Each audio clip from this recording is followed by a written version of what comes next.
Good day, everyone. Good day, Ma'am Ana. This is Mark Del Inojo, a B.Ed third-year student of Norso Shaton Campus. Welcome to Ed 301, the teacher and the school curriculum. In this video, we will be learning together about the objectives of evaluation and the Bloom's taxonomy of instructional objectives, which are cognitive, psychomotor, and affective domains.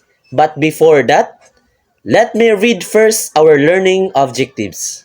At the end of our discussion, we will be able to knowledge, construct an instructional objectives responsive to students' needs, interests, capacities, and aspirations. Skill, design a sample lesson plan, adapting Bloom's classification of instructional objectives, and select appropriate content and teaching strategies that allow students to express their needs, experiences, and skills.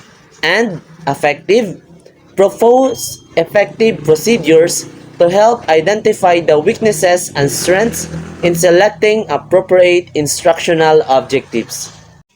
So let us first tackle about the objectives of evaluation.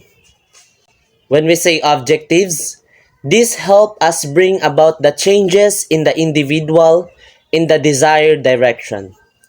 The achievement of the objectives enables the individual to perform certain tasks, develop certain understandings, sustain thinking processes, and develop attitudes, and also add his or her stock knowledge and others, and thus to lead a happy, productive, and socially acceptable life.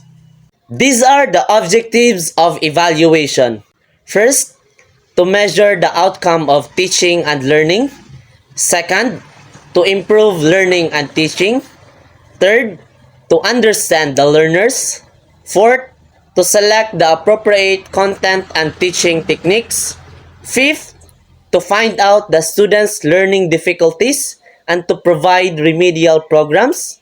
Sixth, and the last one, to make judgment of the performance of the students, to make decisions and to communicate the decisions to the concerned persons, school authorities, and parents. The selection of the learning experiences is based on the subject matter and the method of teaching the selected subject matter. For example, if the content or lesson is taught by experimental method, the students will be learning the concept by observation. If the lesson is taught by lecture method, the students will learn by listening. Similarly, the subject matter is deciding the selection of learning experiences. Similarly, the same procedure is followed in selection of the evaluation technique.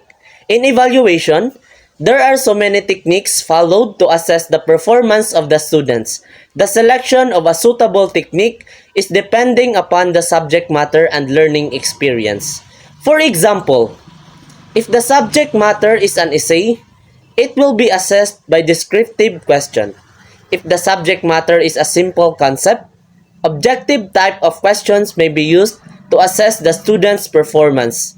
Thus, the instructional objectives, learning experiences, and evaluation techniques are interrelated. Let us now proceed to Bloom's taxonomy instructional objectives.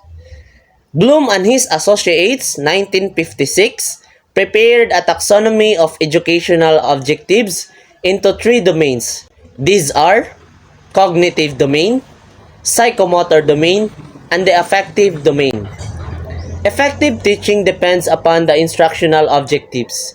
Instructional objectives are the actual student's behavior or outcome expected at the end of a content or the unit. Instructional objectives determine the level of teaching. The higher the level of instructional objectives, the higher the level of teaching.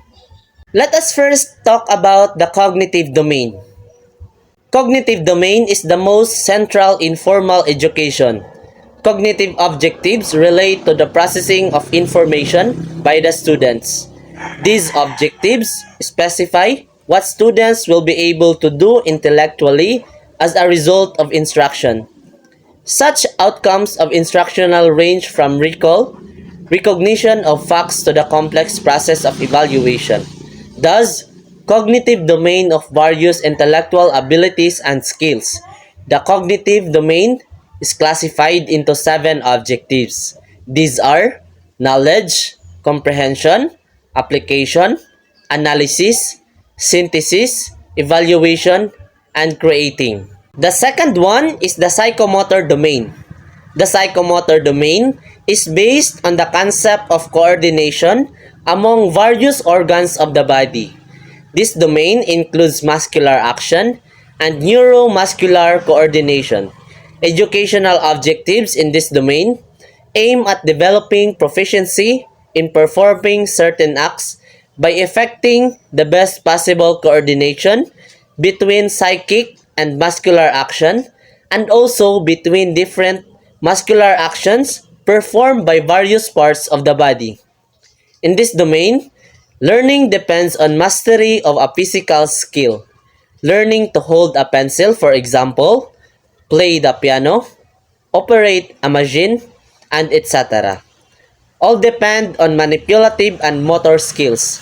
In this domain, 5 broad categories have been identified by Dr. R. H. Dave, 1968, of NCERT.